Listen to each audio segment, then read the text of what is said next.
Hi అండి. అందరికీ నమస్కారం. Welcome to my channel. ఈ వీడియోలో 69 సంవత్సరాలు నిండిన పెన్షనర్స్ అందరికీ అతి విలువైన సమాచారం అండి. ఏమాత్రం అశ్రద్ధ చేయకూడని వార్త. మరి దీనికి సంబంధించిన పూర్తి వివరాలు ఈ వీడియోలో తెలుసుకుందాము. వీడియోని అయితే ఎక్కడే గాని స్కిప్ చేయకుండా ఎండ్ వరకు చూసేయండి. అప్పుడే ఇన్ఫర్మేషన్ పూర్తిగా అర్థమవుతుంది. అలాగే వీడియో చూస్తున్న ప్రతి ఒక్కరు వీడియోకి లైక్ చేయండి ఫ్రెండ్స్. ఈ వీడియోని తోటి ఉద్యోగ పెన్షన్ మిత్రులతో అయితే షేర్ చేయండి. కొత్తగా మన ఛానల్‌ని చూస్తున్నవారు ఇంకా ఎవరైనా సబ్స్క్రైబ్ చేసుకోనట్లయితే వెంటనే మన ఛానల్‌ని సబ్స్క్రైబ్ చేసుకోండి. సో, దీని ద్వారా నేను చేసే లేటెస్ట్ వీడియోస్ అన్నీ మీ వరకు రీచ్ అవుతాయి. ఇక ఆలస్యం చేయకుండా వివరాల్లోకైతే వెళ్ళిపోదాము. ఫ్రెండ్స్ ఇక విషయానికొచ్చినట్లయితే జనవరి 31, 2010 తర్వాత పదవీ విరమణ చేసిన వారు మరియు త్వరలోనే రిటైర్ కాబోయేవారు. అంటే ఇక పైన రిటైర్ అయ్యేవారు పెన్షన్ కమ్యుటేషన్ రికవరీ కాలానికి సంబంధించి ఒక ముఖ్యమైన విషయాన్ని గమనించకపోతే తీవ్ర ఆర్థిక నష్టాన్ని చవిచూడాల్సి వస్తుంది అని నిపుణులు హెచ్చరిస్తున్నారు. ఈ అంశంపై పూర్తి వివరాలను తెలుసుకుందాము. పదవి విరమణ చేసిన తర్వాత ఉద్యోగులు తమ పెన్షన్‌లో కొంత భాగాన్ని సాధారణంగా గరిష్టంగా 40% వరకు ఒకేసారి పెద్ద మొత్తంలో తీసుకోవడానికి అవకాశం అయితే ఉంటుంది. సో, దీనినే పెన్షన్ కమ్యుటేషన్ అంటారు. ఇలా కమ్యూట్ చేసుకున్న మొత్తాన్ని ప్రభుత్వం తిరిగి వసూలు చేసుకునేందుకు ఒక నిర్దిష్ట కాల వ్యవధిని నిర్ణయిస్తుంది. ఈ కాలంలో ఉద్యోగికి తగ్గించినటువంటి పెన్షన్ అందుతుంది. సో, ఆ కాలం పూర్తయిన తర్వాత తిరిగి పూర్తి పెన్షన్ పునరుద్ధరించబడుతుంది. సంప్రదాయబద్ధంగా ఈ రికవరీ కాలం 15 సంవత్సరాలుగా అమల్లో ఉంది. అయితే 2010 పీఆర్‌సీ వచ్చిన తర్వాత కమ్యుటేషన్ లెక్కల్లో ఒక విచిత్రమైన పరిస్థితి ఏర్పడింది. ఈ పీఆర్‌సీ తర్వాత పెన్షన్ కమ్యుటేషన్ వాల్యూ అనేది తగ్గించారనమాట. మల్టిప్లయింగ్ ఫ్యాక్టర్‌ని. జనవరి 31, 2010 వరకు రిటైర్ అయిన వారికి రూ. 1 కమ్యూట్ చేస్తే అప్పటి వరకు వారికి రూ. 10 ఈ మేరకు 10.46 ఇంటూ 12 అనే ఫార్ములా ఆధారంగా అయితే సుమారుగా రూ. 125.52 కమ్యూటెడ్ వాల్యూగా చెల్లించేవారు. సో, రూ. 1 కమ్యుటేషన్‌కి ఏక మొత్తంలో రూ. 125.50 వచ్చేదనమాట ప్రతి రూపాయి మీద. ఆ మొత్తాన్ని 15 సంవత్సరాల పాటు వసూలు చేసుకునేవారు. కానీ ఫిబ్రవరి 1, 2010 తర్వాత రిటైర్ అయిన వారికి కమ్యూటెడ్ వాల్యూను తగ్గించి రూ. 1 కమ్యూట్ చేస్తే 8.371 ఇంటూ 12 అనే ఫార్ములా ఆధారంగా సుమారుగా రూ. 100.45 మాత్రమే చెల్లిస్తున్నారు. ఇక్కడే అసలు సమస్య అనేది మొదలైంది. సో, ముందేమో 125 వచ్చేది. ఇప్పుడు 100 వస్తోంది. కమ్యూటెడ్ వాల్యూ తగ్గింది కాబట్టి దాన్ని తిరిగి వసూలు చేసుకునేటట్టు రికవరీ పీరియడ్ కూడా అదే నిష్పత్తిలో తగ్గాలి. కానీ వాస్తవంలో అది జరగలేదు. ఫిబ్రవరి 1, 2010 తర్వాత రిటైర్ అయిన వారికి కమ్యూటెడ్ వాల్యూ తగ్గి ఈ మేరకు రూ. 125 రావాల్సింది రూ. 100 గాని అంటే రూ. 25 ఆహ్, తగ్గింది. అయినప్పటికీ రికవరీ కాలం మాత్రం 15 సంవత్సరాలుగానే కొనసాగుతోంది. లెక్కల్లో నష్టం. ఒక ఉదాహరణతో ఈ నష్టాన్ని అర్థం చేసుకుందాము. ఒక ఉద్యోగి 31 జనవరి 2010న పదవీ విరమణ పొంది రూ. 1000 కమ్యూట్ చేస్తే అతనికి 1000 ఇంటూ రూ. 125.52 అంటే రూ. 1,25,520 ఏక మొత్తంగా ప్రభుత్వం ముందే చెల్లించింది. అంటే ప్రతి నెల రూ. 1000 చొప్పున 15 సంవత్సరాల పాటు తగ్గించి పెన్షన్ ఇచ్చేవారు. ఇది అంతా గూడా జనవరి 31, 2010 వరకు మాత్రమే. అదే ఫిబ్రవరి 2010 నుంచి పదవీ విరమణ పొందిన వారికి రూ. 1000 కమ్యూట్ చేస్తే అతనికి వచ్చే అమౌంటు 1000 ఇంటూ 100 అంటే రూ. 1,452 మాత్రమే. ఇక్కడ 25,000 నష్టం.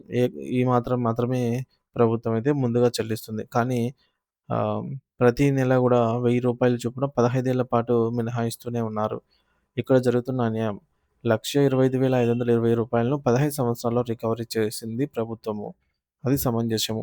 కానీ రూ. 1,452 సో, ఇక్కడ మనం రూ. 1,00,000 తీసుకుందాము రౌండ్ ఫిగర్‌గా. రూ. 1,00,000 తిరిగి వసూలు చేసుకోవడానికి ప్రభుత్వము 15 సంవత్సరాలకు అవసరం లేదు. సో, 1000 అనేది 15 సంవత్సరాలు రికవరీ చేసుకుంటే రూ. 1,25,000 ప్రభుత్వం ఇచ్చేది. కానీ ఇప్పుడు 1,00,000కే మనకు 1000 రికవరీ చేస్తుంటూ రూ. 1000 కమ్యూట్ చేసుకున్న వారికి 1,00,000 ఇచ్చారు కాబట్టి రికవరీ కాలాన్ని తగ్గించాలి. సో, 15 సంవత్సరాలు అవసరం లేదు. సాధారణ గణితం ప్రకారం రూ. 1,00,000ను రికవరీ చేయడానికి సుమారు 12 సంవత్సరాలు మాత్రమే పడుతుంది. అంటే ఫిబ్రవరి 1, 2010 తర్వాత రిటైర్ అయిన ఉద్యోగులు అనవసరంగా మరో 3 సంవత్సరాల పాటు ఆహ్, పెన్షన్ అయితే కోల్పోతున్నారు. రూ. 1000 ఇంకో 3 ఇయర్స్ పాటు అదనంగా అయితే ప్రభుత్వానికి చెల్లించి ఆర్థికంగా నష్టపోతున్నారు. వారి పెన్షన్‌ను 12 సంవత్సరాలకే పునరుద్ధరించాలి. సో, త్వరలో రిటైర్ కాబోయే వారికి సలహా. రిటైర్మెంట్ వయసు 62 సంవత్సరాలు ఉన్న ప్రస్తుత పరిస్థితుల్లో కమ్యూటేషన్‌పై చెల్లించాల్సిన వడ్డీ రేట్లను కూడా పరిగణనలోకి తీసుకోవాలి. ఒక ఉద్యోగి రూ. 1000 కమ్యూట్ చేస్తే ప్రస్తుతం అతనికి వడ్డీ రేటు ప్రకారంగా ఈ ఈ మేరకు 7.982% భావిస్తే చెల్లించే మొత్తం ఇక్కడ స్క్రీన్ పైనైతే చూడొచ్చు. 9,57,840 కానీ 15 సంవత్సరాల పాటు రికవరీ అంటే ప్రభుత్వము ఈ మేరకు రూ. 8,333 చెల్లించాల్సి వస్తే తిరిగి రూ. 1000తో మనకు ప్రతి 1000కి 1,80,000 ప్రభుత్వం అయితే రికవరీ చేసుకుంటుందనమాట. సో, అంటే ఇక్కడ మనకు అదనంగా రూ. 84,000 వడ్డీ కింద చెల్లించాల్సి వస్తుంది.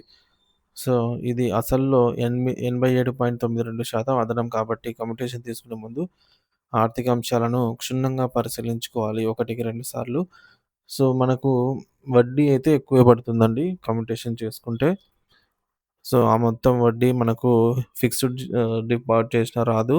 సీనియర్ సిటిజన్‌ల ఫిక్స్డ్ డిపాజిట్‌లో వేసినా కూడా ఆ మటుకు వడ్డీ అయితే రాదు. ఏదైనా అత్యవసరం ఉంటే తప్ప కమ్యూటేషన్ అయితే మాక్సిమం అవాయిడ్ చేయడానికైతే చూసి ఫుల్ పెన్షన్ తీసుకోవడానికి ప్రయత్నం చేయండి. కమ్యూటేషన్ తీసుకునే ముందు ఈ ఆర్థిక అంశాలను క్షుణ్ణంగా పరిశీలించండి. అలాగే కమ్యూటేషన్‌లో ఒక వేవర్ ఉంటుంది. వేవర్ అంటే మన ఎవరైతే కమ్యూట్ చేసుకుంటారో ఆ వ్యక్తి మరణించిన వెంటనే సర్వీస్ పెన్షనర్ ఎవరైతే మరణిస్తారో వారి తదనంతరం ఫ్యామిలీ పెన్షన్ మంజూరవుతుంది కదా!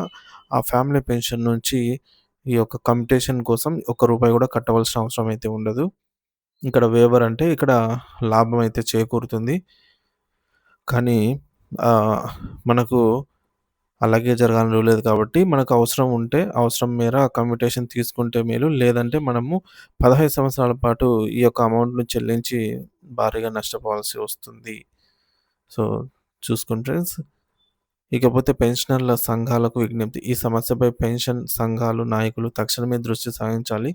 సుప్రీంకోర్టులో కేసు వేయడం ద్వారా న్యాయం పొందవచ్చు. అయితే ఆ ప్రక్రియ చాలా దీర్ఘకాలంగా ఉంటుంది. మరియు తీర్పు వచ్చే నాటికి చాలామంది పెన్షనర్స్ కాలం చేసే ప్రమాదము ఉంది. కాబట్టి గౌరవ రాష్ట్ర ప్రభుత్వంతో సంప్రదింపులు జరిపి ఈ రికవరీ కాలాన్ని తగ్గించుకొని మధ్య మార్గంగా ఒక పరిష్కారాన్ని కనుగొనడం ఉత్తమమని సగటు పెన్షనర్లు అభిప్రాయపడుతున్నారు. దీని ద్వారా పెన్షనర్లకు త్వరితగతిన న్యాయం లభిస్తుంది. కమిటెడ్ పెన్షన్ రికవరీ కాలం విషయంలో జరుగుతున్న ఈ అన్యాయాన్ని ప్రభుత్వాలు గుర్తించి ఫిబ్రవరి 1, 2010 తర్వాత రిటైర్ అయిన ఉద్యోగుల కమ్యుటేషన్ రికవరీ కాలాన్ని 12 సంవత్సరాలకు తగ్గించి వారికి న్యాయం చేయాలి. ఇది లక్షలాది మంది పెన్షనర్ల ఆర్థిక భద్రతకు, జీవన ప్రమాణాలకు దోహదపడుతుందనైతే చెప్పవచ్చు.